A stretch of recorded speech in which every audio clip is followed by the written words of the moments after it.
గురుస్వామి మేము పూజలు చేయాలనుకున్నాం, దాని అంబల పూజ అంటారా, మండపాల పూజ అంటారా, అసలు అరటి మాటతో కడతారా, మండపాలతో కడతారా, ఇది ఎలా చేయాలి, ఇలాగే చేయాలా, ఇలా చేయకూడదా? అంబలం అంటే దేవాలయం అండి.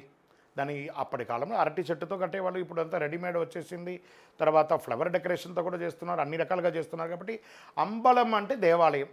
స్వామివారికి ఒక దేవాలయం వేసి నిర్మించి చేయడం మీ శక్తి అనుసారం, మీ ఆచారానుసారం, మీ గురుస్వామి ఎలా చెప్తే అలా చేసుకోండి. శరణమయ్యప్ప.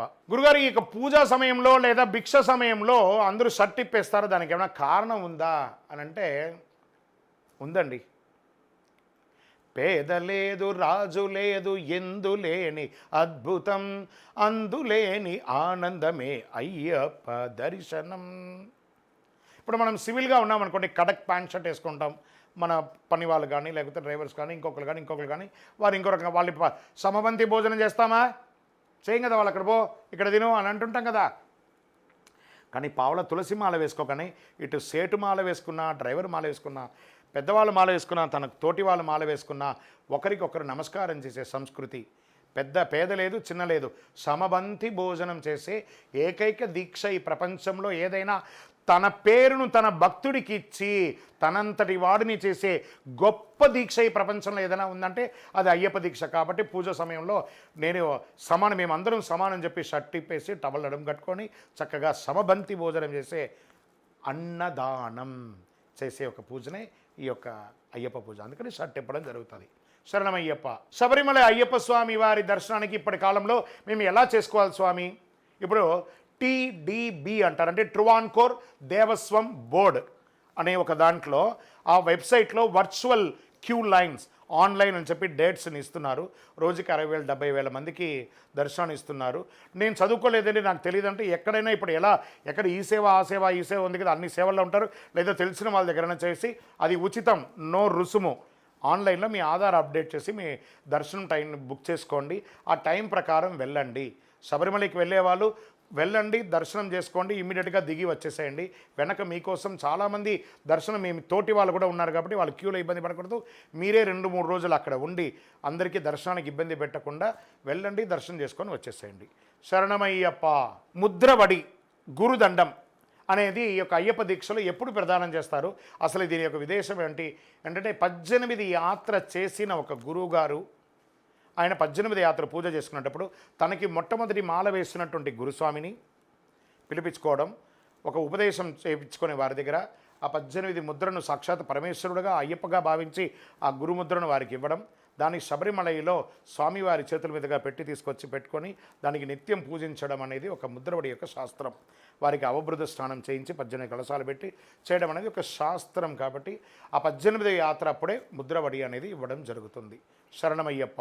ఆ యొక్క స్వామివారి 18 అవతారాల్లో ఉన్నటువంటి స్వామివారిని పూర్ణాపుష్కలతోనే చేస్తారా, లేదా కొబ్బరితోనే చేస్తారంటే ఇలా విగ్రహారాధన కూడా పూర్ణాపుష్కల పెట్టి చేస్తారు, లేదా 2 దీపాలను పెట్టి కూడా చేస్తారు, లేదా కొబ్బరి పువ్వుతో కూడా పెట్టి పూర్ణాపుష్కలాగా భావించి చేస్తారు. తప్పులు లేదండి, దోషమే లేదు. శరణమయ్యప్ప. ఇది నెయ్యి కాంట్రవర్సీ సబ్జెక్ట్ అండి. ఇది ఇప్పుడు మనం అంతా దేశమంతా చూస్తున్నాం. నెయ్యి కాంట్రవర్షియల్. మంచి స్వచ్ఛమైనటువంటి ఆవు నెయ్యిని ఎంచుకోండి. స్వచ్ఛమైనటువంటి ఆవు నెయ్యి గడ్డ కట్టదు. గురుగారు, మేము ఇరుముడిలో పోసిన కొబ్బరికాయలో నెయ్యి పోస్తాం కదా, అది గడ్డ కడితే బాగా వ్రతం ఉన్నట్టు, లేకపోతే కరిగిపోతే బాగా వ్రతం లేనట్టు ఒక ఉంది. మరి ఎలా చెప్పమంటారు దీనికి అని అంటే, ఇరుముడి నెయ్యి భక్తికి కొలమానమా అంటే అబద్ధం.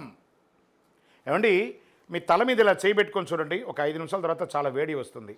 మరి ఆ ఇరుముడిని వనయాత్రలో ఇలా పెట్టుకొని ఉండగా కొన్ని గంటలు పెట్టుకుంటా కదా, ఈ తల మీద ఉన్న ఉష్ణమంతా ఇరుముడికి ఎక్కుతుంది. ఆ ఇరుముడిలో ఉన్న కొబ్బరికాయ కరుగుతుందా, కరగదా? మరి అదేనా భక్తికి లింక్? ఇది టెక్నికల్ లింక్, అది భక్తి లింక్ కాదు. బాగా గడ్డగడితే బాగా పూజ చేసినట్టు, కరిగిపోతే తప్పు చేసినట్టు అంతా అలాంటి అపోహలు తీసేసేయండి. ఒరిజినల్ ఆవు నెయ్యి గడ్డ కట్టదు, కొట్టగానే కారుతుంది, తప్పు లేదు. దానికి మీ భక్తికి సంబంధం లేదు. గురుస్వాములు కూడా కొంత చెప్పాలి. గడ్డ కట్టిందంటే ఆహా నువ్వు బాగా దీక్ష తీసావు, కడిగిపోతే ఏం స్వామి అంటే వాడు అలా చెప్పిన స్వాములు సూసైడ్ చేసుకున్న చరిత్రలు ఉన్నాయి. కాబట్టి అలాంటి చేయకండి. మీ భక్తికి నెయ్యికి సంబంధం లేదు. ఒరిజినల్ ఆవు నెయ్యి తీసుకొని, అందరూ ఒరిజినల్ నెయ్యి అంటారు, ప్రయత్నం చేయండి. ఆవు పాయలు తెచ్చుకొని మీ ఇంట్లోనే 40 రోజులు రోజు తీసుకొని కరిగితే అదే నెయ్యి అవుతుంది కదా. దాన్ని పెట్టండి, ఏమవుతుంది? ఒక కొబ్బరికాయ అంతా 200 నెయ్యి ఎడితే సరిపోతుంది. కాబట్టి అలా చేయండి, దోషం లేదు. శరణమయ్యప్ప. ఏమంటే మేము మాల వేసుకునేటప్పుడు స్ఫటిక మాల వాడచ్చు అంటే ఈ మాల ఆ మాల లేదండి. తులసి మాల, రుద్రాక్ష మాల, కరిమాల, స్ఫటిక మాల, నవరత్న మాల, పగడమాల, అన్ని మాలలు వేసుకోవచ్చు. దీన్ని ఎన్నిసార్లు వేసుకోవాలి అన్నిసార్లు వేసుకోవాలి కాదు, వేసిన మాల తెగకుండా ఉందా చూసుకోండి. శరణమయ్యప్ప. గురుగారు, ఇరుముడిలో తీసుకువెళ్ళే 5 కొబ్బరికాయలు ఒక కొబ్బరికాయని మాలిగై పురతమ్మ అమ్మవారి దేవాలయంలో కింద దొల్లించి వదిలేస్తారు ఎందుకు? అన్ని కొబ్బరికాయలను కొడతారు, దీన్ని మాత్రం కొట్టరు ఎందుకు? ఇది మంచి ప్రశ్న. అక్కడ అమ్మవారు ఆ ముక్కంటి కొబ్బరికాయకి 3 కళ్ళు ఉంటాయి కదా, ఆ శక్తి ముందర శివాన్ని పడగొట్టకూడదు కాబట్టి దొల్లించి ఆ దొల్లిస్తూ ఉండగా మన శరీరము ఇట్లా బెండ్ అవుతుంది. మన శరీరంలో ఉన్నటువంటి ప్రతి భాగాలు కదిలి ఆ వైద్యనాథుడు అంటారు కదా శివుణ్ణి, వైద్యనాథుడిని తీసుకుపోయి అలా దొల్లించుకుంటూ ఆ మూలకు ఈశాన్య భాగంలో దాన్ని అలా వదిలేయడము. అమ్మవారి ముందర శివుడు ముక్కంటి వారి కొబ్బరికాయని కొట్టకూడదని అలా కొడతారు. అందుకే జుట్టున్న కొబ్బరికాయ దేవాలయంలో కొడతారు. జుట్టు తీసేస్తే శివం శవం కాకూడదు కాబట్టి అక్కడ దొల్లించి వదిలేస్తారు. శరణమయ్యప్ప. గురుస్వామి గారు, ధ్వజస్తంభం పైన గుర్రం ఉంటుంది కదా శబరిమలైలోనూ లేదా ఆసేతు హిమాచలంలో ఉన్నటువంటి అయ్యప్ప స్వామి దేవాలయంలో గుర్రం ఎందుకు ఉంటుంది? స్వామివారు పులి వాహనం కదా, మరి ఎందుకు గుర్రం ఉంటుంది అంటే స్వామి పులిపాలకు వెళ్ళాడు కాబట్టి పులి మీద ఎక్కాడు కాబట్టి స్వామివారి యొక్క వాహనం గుర్రం. అందుకే హరివరాసనంలో ఏం చెప్పారు 4వ పంక్తిలో? తురగ వాహనం సుందరాననం ఫరహదాయుతం వేదవర్ణితం. వేదంలోనే చెప్పబడింది స్వామివారి 18 అవతారాల్లో విశ్వశాస్త్రగా ఉన్నటువంటి స్వామివారు గుర్రం మీదే ఉంటారు. స్వామివారి యొక్క వాహనం తురగం, పులివాహనము, సింహవాహనము, ఇవన్నీ కూడా స్వామివారు తన యొక్క విహారంలో ఉపయోగించుకున్నారు. శరణమయ్యప్ప. మాలాధారణ వేసుకున్న తర్వాత కొన్ని చేయకూడని నియమాలు ఏమైనా ఉంటాయంటే ఉంటాయండి. బ్రహ్మచర్యం ఉండడం, దాన్ని పడగొట్టకుండా ఉండాలి. ఆహార నియమాలు పాటించడం, ఉల్లిపాయ వెల్లుల్లిపాయలు అవన్నీ తినకూడదు. అనవసరమైనటువంటి గాసిప్స్, ఆల్కహాల్, నాన్ వెజిటేరియన్ తినకూడదు. ఎవరిని బోధించినా స్వామి అని అమ్మ అని పిలవడం, ఏకవచనంతో అరేపురే అని మాట్లాడకూడదు, బూతులు మాట్లాడకూడదు. పెద్దవాళ్ళని గౌరవించాలి, చేసే పనిని చాలా హానర్గా చేయాలి అని చెప్పడం జరుగుతుంది. కాబట్టి చక్కగా చేసే పనిని హానర్గా చేయాలి, అలా చేస్తేనే ఫలితం ఉంటుంది అనేది ఉంది. చెయ్యకూడని పని అంటే ఇలా చేసి తల్లిదండ్రుల్ని గౌరవిస్తూ స్వామివారి నియమ నిబంధనలను పాటిస్తూ సదా సర్వకాల సర్వావస్థలయందు స్వామివారి యొక్క నామాన్ని జపం చేస్తూ మనల్ని నమ్మిన వాళ్ళని న్యాయం చేస్తూ ఉంటే అయ్యప్ప ఆనందపడతారు. ఇవన్నీ చేయాలి. చెయ్యకూడనివి మీకే తెలిసిందంటే చేయకండి. శరణమయ్యప్ప.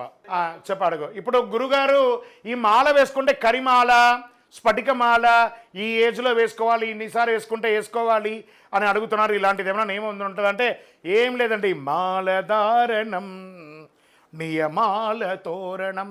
మీరు తులసి మాల, కరిమాల, స్ఫటికమాల, రుద్రాక్షమాల, పగడమాల ఏ మాలైనా వేసుకోండి, కానీ వేసుకోండి అది బాగా ఉందా అని చూసుకోండి. ఈ సంవత్సరం వేసుకోవాలి, ఆ సంవత్సరం వేసుకోవాలని ఎవరైనా చెప్పితే నమ్మకండి. అలా ఎవరూ చెప్పబడలేదు. దీక్ష తీసుకోండి, దీక్ష ఉండండి. శరణమయ్యప్ప. శబరిమల యాత్రలో పంబా నది అంటే ఏంటి? ఆ పంబకున్న విశిష్టత ఏంటి? పంబా నది ఎలా వచ్చింది? ఈ యొక్క యాత్రలో పంబా నది ఎందుకు ఉండాలి, వేరే ఎందుకు నది ఉండకూడదు అని అంటే స్వామివారు వేరు, పంపా నది వేరు కాదు. ఈ శివుడు మోహిని, ఆ మోహినిని చూసి మోహిస్తారు. ఈ అమ్మవారు పరిగెడుతూ ఉన్నారు సిగ్గుతో శివుడికి దూరంగా. శివుడు కూడా అలా పరిగెత్తు ముహిర్దవన్ మలై అని వెస్టర్న్ ఘాట్స్లో ఉన్నటువంటి ముహిర్దవన్ మలైలో వచ్చి ఆగారు. వీరు ఇరువురు ఆగినప్పుడు శరీరంలో, మనం కూడా ఇప్పుడు షూటింగ్ లైటింగ్ అంతా పెడితే కొంచెం చెమట వస్తుంది చూస్తారా, అలా శరీరంలో ఒక రసాయన మార్పిడి ఏర్పడంతో చెమట వస్తుంది. ఆ శివుడి యొక్క చెమట అరిచేతుల్లోనూ, మోహిని అవతారంలో ఉన్నటువంటి విష్ణు అరిచేతులను ఇలా పెట్టగానే ఆ ఇరువురి యొక్క చెమట బిందువుల్లో ఒక అణువే మణికంఠుడుగా ఉంటాడు. అందులో నుంచి ఒక అణువు జారి కింద పడుతుంది. అదే పంపా నది. అయ్యప్ప స్వామి వారు వేరు, పంపా నది వేరు కాదు. కాబట్టి శబరిమలకి వెళ్ళే వాళ్ళందరూ దక్షిణ భారత గంగా నది. ఎవరెవరు చేశారు ఈ యొక్క నదిలో స్నానం అనంటే నారదాది మునిలిచట నడచి వెళ్ళినారంట, ముక్కోటి దేవతలు స్నానమాడినారంట, పంపా నదిలో కాలిడితే అయ్యప్ప మన పాపాలన్నీ పోవునట అయ్యప్ప.